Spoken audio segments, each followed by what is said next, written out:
Good morning students. आज हम पढ़ने जा रहे हैं म्यूटेशन पार्ट 2। कल हमने पढ़ा था म्यूटेशन कि उसका इंट्रोडक्शन क्या है, डेफिनेशन क्या है, म्यूटेशन के कितने प्रकार से उसका क्लासिफिकेशन किया गया है, और साथ ही हमने पढ़ा था कि इंड्यूस्ड म्यूटेशन क्या होता है और स्पॉन्टेनियस म्यूटेशन क्या होता है। इसी के साथ हमने पढ़ा था कि जीन म्यूटेशन और क्रोमोसोम म्यूटेशन क्या होता है। तो जैसे हमने कल पढ़ा था कि एक म्यूटेशन होता है जिसे हम कहते हैं इंड्यूस्ड म्यूटेशन। इंड्यूस मतलब प्रेरित किया गया म्यूटेशन। तो म्यूटेशन को जब प्रेरित किया जाता है तो उसके लिए हमें कुछ एजेंट्स की आवश्यकता होती है जिसे हम कहते हैं म्यूटाजेंस या म्यूटाजेनिक एजेंट्स। तो आज हम वही पढ़ने वाले हैं, म्यूटाजेंस या म्यूटाजेनिक एजेंट्स कितने प्रकार के होते हैं तथा उनके उदाहरण। So mutagens refer to physical or chemical agents which greatly enhance the frequency of mutation। Mutagens ऐसे फिजिकल और केमिकल एजेंट है जो कि उत्परिवर्तन या म्यूटेशन की दर को बढ़ा देते हैं। मुख्य रूप से म्यूटाजेंस को दो भागों में बांटा गया है। पहला होता है फिजिकल या भौतिक म्यूटाजेंस और दूसरे होते हैं केमिकल या रासायनिक म्यूटाजेंस। फिजिकल म्यूटाजेंस की हम बात करें, physical mutagens include various types of radiations. इसमें हम बेसिकली दो प्रकार के रेडिएशन पढ़ेंगे जो कि म्यूटाजेंस के रूप में काम में आते हैं। पहला होता है आयोनाइजिंग रेडिएशन, मतलब ये किसी पदार्थ का आयोनाइजेशन करने में सक्षम होते हैं, मतलब उसको आयंस में विभाजित करने में सक्षम होते हैं।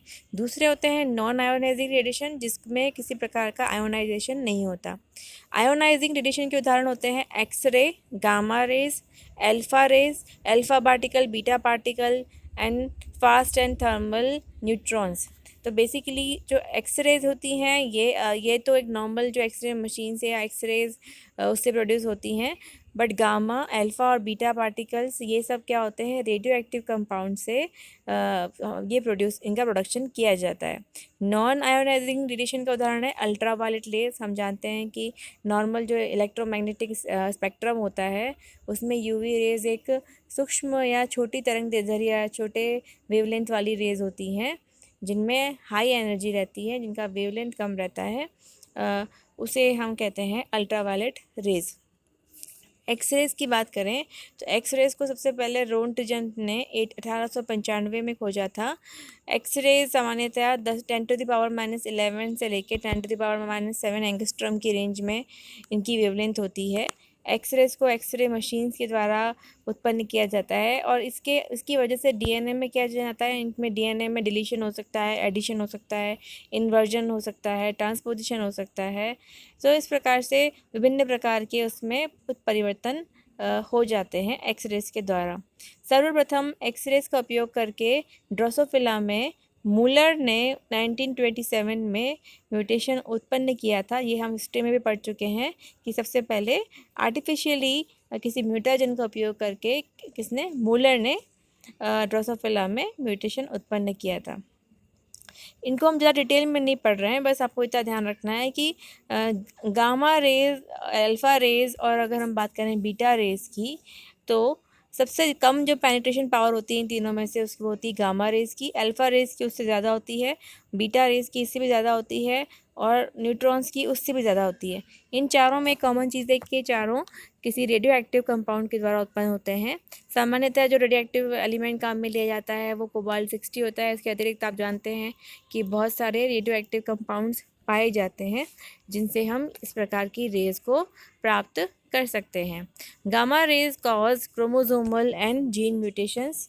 हमने दोनों पढ़ चुके हैं कि क्रोमोसोमल म्यूटेशन और जीन म्यूटेशन क्या होते हैं एक्सरेज के समान।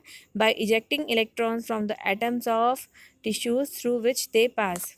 देखिए आयोनाइजिंग रेडिएशन जो होती हैं उनकी खासियत ये होती है कि जहाँ से वे पास होते हैं वहाँ से वे इलेक्ट्रॉन को इजेक्ट कर देते हैं, इसी कारण इन्हें हम कहते हैं आयोनाइजिंग रेडिएशन। और अभी वर्तमान की हम बात करें तो गामा रेज का उपयोग प्लांट ब्रीडिंग में वेरियस क्रॉप वैरायटीज़ बनाने में काम में लिया जाता है क्योंकि ज़्यादा खतरनाक नहीं होती है, क्योंकि इनका ये म्यूटेशन करती हैं पर इनकी पेनिट्रेशन पावर अल्फ़ा और बीटा के कंपेयर में कम होती है, तो ये इतनी ज़्यादा हार्मफुल नहीं होती।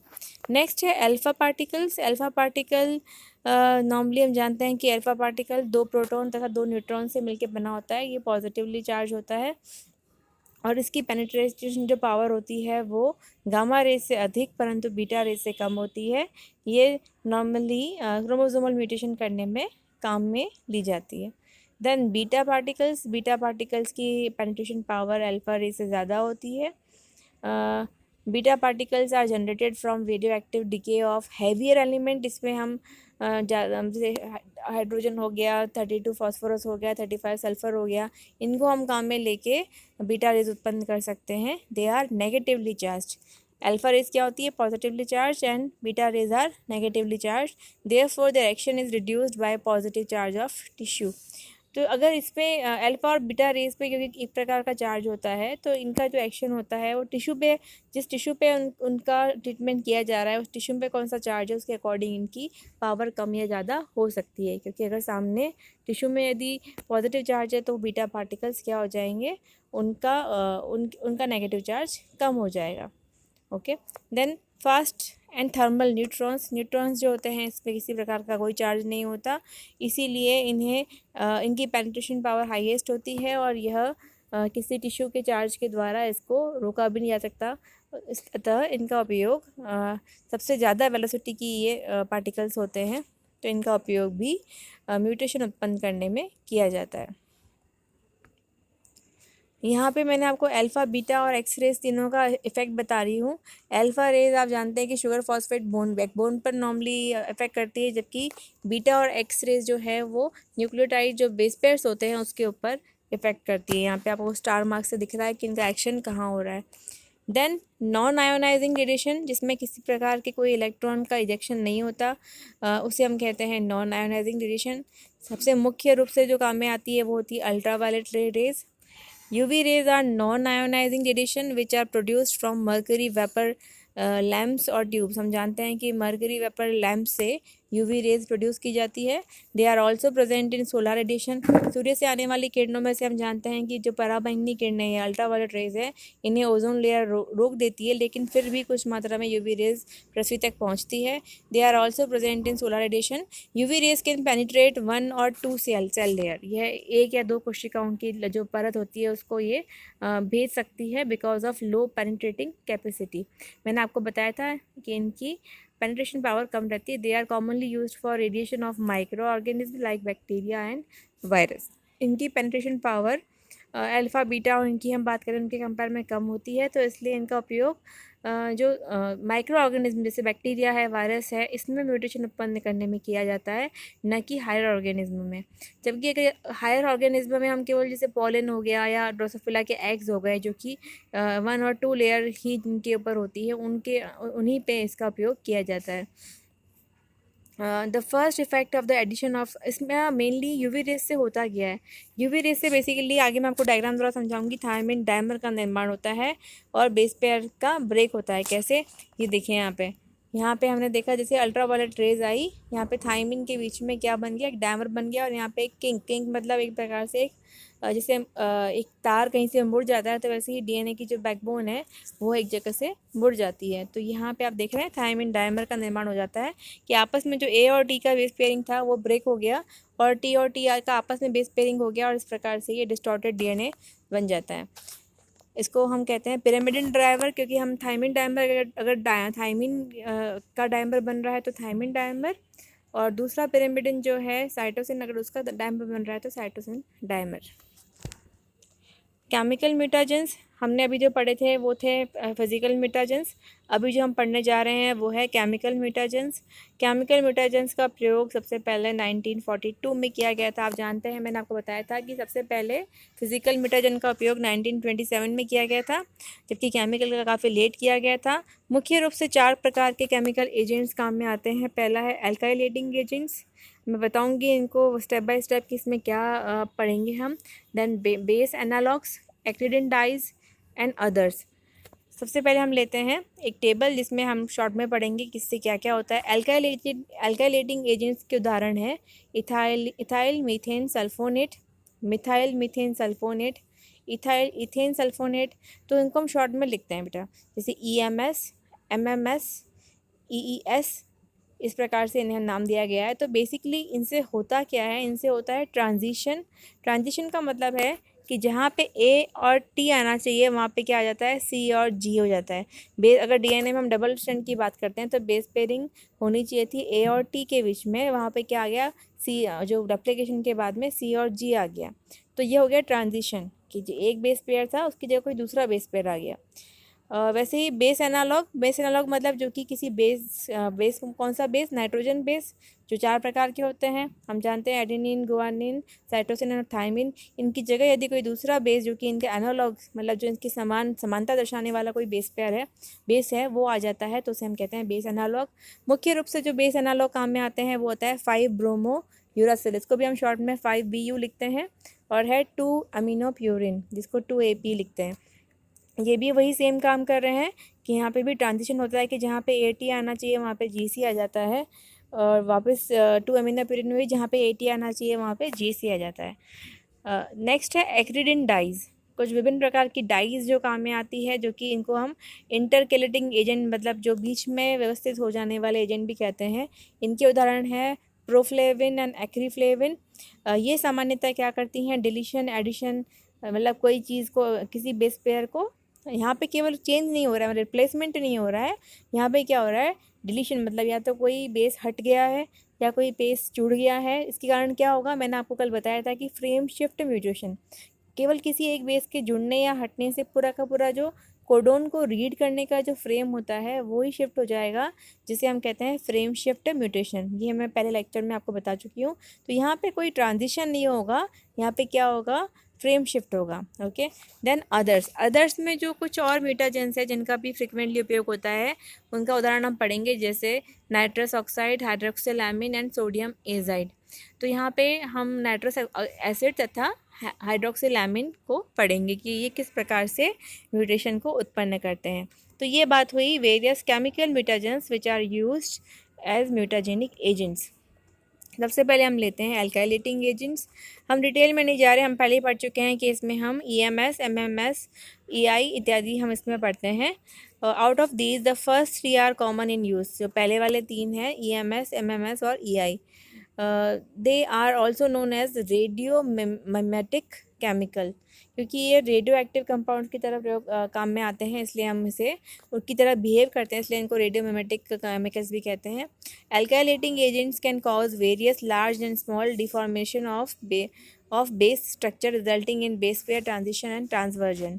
तो यहाँ पे ये पहले हम इसके डायग्राम द्वारा समझ लेते हैं कि किस प्रकार से इफेक्ट करते हैं। आप देखिए यहाँ पे गुआनिन है DNA के अंदर, गुआनिन का यदि क्या हो गया, इथाइलेशन हो गया। इथाइलेशन किससे हुआ, इथाइल मिथाइन सल्फोनेट, मतलब EMS के कारण इसका काम होता है इथाइल ग्रुप को जोड़ना। तो आप पिंक कलर में देख रहे हैं इथाइल ग्रुप।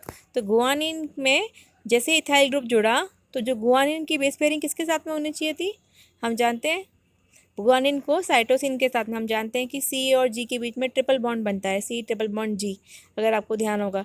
तो यहाँ पे क्या होना चाहिए, गुआनिन की बॉन्डिंग होनी चाहिए थी साइटोसिन के साथ में, पर जैसे ही यहाँ पे इथाइल ग्रुप आ गया तो गुआनिन का जो ये O है वो ट्रिपल बॉन्ड के लिए अवेलेबल नहीं हुआ। तो यहाँ पे क्या बन गया, डबल बॉन्ड किसके साथ में, थायमिन के साथ में।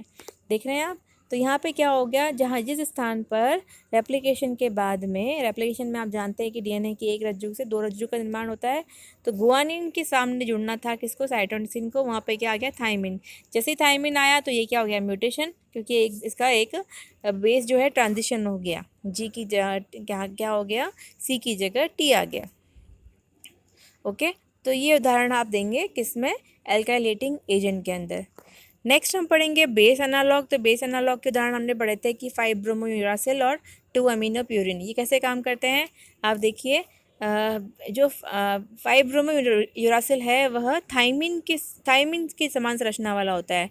जैसे इसको बोलते हैं कि it is normally identical to thymine, पर यह 2 अवस्थाओं में पाया जाता है। मतलब एक नॉर्मल स्टेट में ये थायमिन की तरह बिहेव करता है, तो थायमिन किसके साथ बेस पेयर करेगा, एडेनिन के साथ में। देखिए ये है 5 ब्रोमो यूरासिल, इसने कैसा काम किया, थायमिन के समान, और इसने किसके साथ बेस पेयर किया, एडेनिन के साथ में। लेकिन इसकी एक और अवस्था होती है जिसे हम कहते हैं रेयर स्टेट, जो कि जब इसमें आयोनाइजेशन हो जाता है तब ये किसके समान कार्य करता है, साइटोसिन के समान। तो ये बेस पेयर करता है गुआनिन की तरह। तो इस प्रकार से 5 ब्रोमो यूरासिल भी क्या प्रोड्यूस करता है, म्यूटेशन, क्योंकि बेस पेयरिंग इसकी फिक्स नहीं है, कभी एडेनिन के साथ में बेस पेयर करता है, कभी ये गुआनिन के साथ में करता है। इसी प्रकार से हम बात करें दूसरे बेस एनालॉग की, जो कि है यहाँ पे मेंशन है 2 अमीनो प्यूरिन। आप देख रहे हैं 2 अमीनो प्यूरिन। तो यह भी दो अवस्थाओं में पाया जाता है कि यह थायमिन के साथ भी बेस पेयर कर लेता है और यह कभी कभार साइटोसिन के साथ भी बेस पेयर कर लेता है। तो इस प्रकार से बेस एनालॉग्स जो होते हैं वो म्यूटेशन प्रोड्यूस करते हैं। यहाँ पे आप देखिए वापस बताया हुआ है कि जैसे ही 5 ब्रोमो यूरासिल आया, इसकी जगह थायमिन की जगह, क्योंकि थायमिन के समान होता है, तो यहाँ पे इसकी बेस पेयरिंग ए के साथ में है। लेकिन क्योंकि मैंने आपको कहा था ये कभी कभी किसके साथ में बेस पेयर कर सकता है, अपने गुआनिन के साथ में, तो यहाँ पे देखिए आप क्या हो गया, 5 ब्रोमो यूरासिल ने यहाँ पे गुआनिन के साथ बेस पेयर कर लिया, जिसकी वजह से क्या हो गया, गुआनिन से फिर आगे साइटोसिन आ गया। तो पूरा आप देख रहे हैं यहाँ पे क्या था, AT होना चाहिए था, तो यहाँ पे CG आ गया। तो ये AT की जगह CG का प्रतिस्थापन या रिप्लेसमेंट हो गया, तो ये हो गया म्यूटेशन। देन एक्रीडिन डाइज को हम इंटरकैलेटिंग एजेंट्स भी कहते हैं, क्योंकि ये बेस पेयर के बीच में व्यवस्थित हो जाती है, इंटरकैलेट हो जाती है। Acridine dyes are very effective mutagens. Acridine dyes कौन कौन से उदाहरण हैं इनके, proflavine, acridine orange, acridine yellow, acriflavine. आप कुछ कोई भी 2 या 3 उदाहरण आप याद कर सकते हैं, लेकिन प्रोफ्लेविन सबसे इंपॉर्टेंट है, तो इसे आप ज़रूर याद करेंगे। सामान्यतया प्रोफ्लेविन और एक्रीफ्लेविन ये दोनों बहुत इंपॉर्टेंट डाइज होती हैं। They are commonly used for induction of mutation. Acridin dyes get inserted between 2 base pair of DNA and lead to addition or deletion of single or few base pair when DNA replicates. जैसे ही आपको मैं diagram द्वारा समझाती हूँ कि इससे frame shift mutation कैसे होता है। आप देखिए ये है प्रोफ्लेविन एक डाई है, जो कि आप देख रहे हैं रेड कलर के बीच में बैंड दिख रहे हैं, ये यहाँ पे बेस पेयर 2 बेस पेयर के बीच में व्यवस्थित हो गई। जैसे ये बीच में आई, आप देख रहे हैं यहाँ पे ये एक बेस पेयर था जिसमें TTGA-CT है, तो यहाँ पे TTG के बाद में G और A के बीच में एक्रीडिन डाई आ गई। उसकी वजह से क्या हुआ, जैसे ही रेप्लिकेशन हुआ तो यहाँ पे जो एक DNA था उसमें तो एक एक्स्ट्रा बेस पेयर आ गया, जैसे कि जहाँ पे आना चाहिए था 6 की जगह यहाँ पे 7 हो गए, देख रहे हैं आप 1 2 3 4 5 6 7, और दूसरा जो बन गया उसमें केवल 5 ही रह गए 6 की जगह, तो यहाँ पर डिलीशन हो गया और यहाँ पे इंसर्शन हो गया। तो बेसिकली कौन सा म्यूटेशन हो जाएगा, यहाँ पे फ्रेम शिफ्ट म्यूटेशन हो जाएगा, क्योंकि पूरा फ्रेम ही शिफ्ट हो गया। फ्रेम में हम क्या पढ़ रहे थे, TTG-ACT, यहाँ पे क्या हो गया, TTG-CAC हो गया, तो फ्रेम शिफ्ट हो गया। नीचे देखेंगे TTG-CT हो गया, तो ये भी फ्रेम शिफ्ट हो गया। तो इस प्रकार से एक्रीडिन डाइज जो होती हैं वो फ्रेम शिफ्ट म्यूटेशन करती हैं। अदर म्यूटाजेंस, कुछ और जो म्यूटाजेंस काम में आते हैं उसमें से मुख्य रूप से हम पढ़ेंगे, पहला है नाइट्रस एसिड और दूसरा है हाइड्रोक्सी अमीन। देखिए नाइट्रस एसिड जो होता है वह होता है हाइड्रोक्सिल ग्रुप जोड़ने वाला। हाइड्रोक्सिल मतलब ये आप देख रहे हैं यहाँ पे नाइट्रस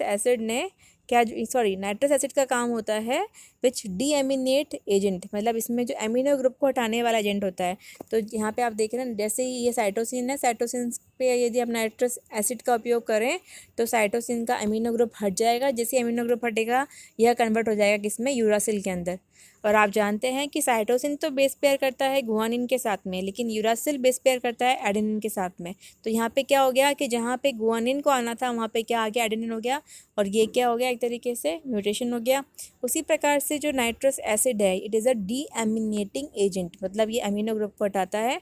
एडेनिन के अमीनो ग्रुप को जब हटाते हैं तो एडेनिन की जगह क्या बन जाता है, हाइपोजेंथिन। एडेनिन सामान्यतः बेस पेयर करता है किसके साथ में, थायमिन के साथ में, डबल बॉन्ड। लेकिन जैसे ही यहाँ पे बेस पेयर हटता है, अमीनो ग्रुप हटता है और हाइपोजेंथिन बनता है, यह थायमिन की जगह बेस पेयर करता है साइटोसिन के साथ में। तो ये भी हो गया म्यूटेशन, आप देख रहे हैं। तो ये उदाहरण आप दे सकते हैं, नाइट्रस एसिड एज डीएमिनेटिंग एजेंट। इसी प्रकार से हम हाइड्रोक्सिल एमिन की बात करें तो हाइड्रोक्सिल एमिन जो क्या करता है, यह OH ग्रुप को ऐड कर देता है। देखो साइटोसिन है, साइटोसिन में इसने यहाँ पे OH पिंक कलर का दिख रहा है आपको, हाइड्रोक्सिल ग्रुप को ऐड कर दिया। तो साइटोसिन का जो बेस पेयर नॉर्मली गुआनिन के साथ में होता है, लेकिन OH ग्रुप को ऐड करने के कारण इसकी बेस पेयरिंग किसके साथ में हो जाती है, एडेनिन के साथ में। तो जहाँ पे गुआनिन आना चाहिए था वहाँ पे क्या आ गया, एडेनिन आ गया। जैसे बेस पेयरिंग का रिप्लेसमेंट हुआ, ट्रांजिशन हो गया, और ये क्या हो गया, म्यूटेशन हो गया। तो इस प्रकार से हमने आज कितने प्रकार के, 4 प्रकार, पहले फिजिकल म्यूटेशन पढ़े, 2 प्रकार के कौन कौन से, आयोनाइजिंग एंड नॉन आयोनाइजिंग। और उसके बाद में हमने केमिकल म्यूटेशंस पढ़े जो कि है alkylating agents, base analogues, acridine dyes and others. इन सबको हमने डायग्राम के द्वारा समझा है। तो इस प्रकार से आज हमने म्यूटेशन पार्ट 2 कंप्लीट किया है। धन्यवाद।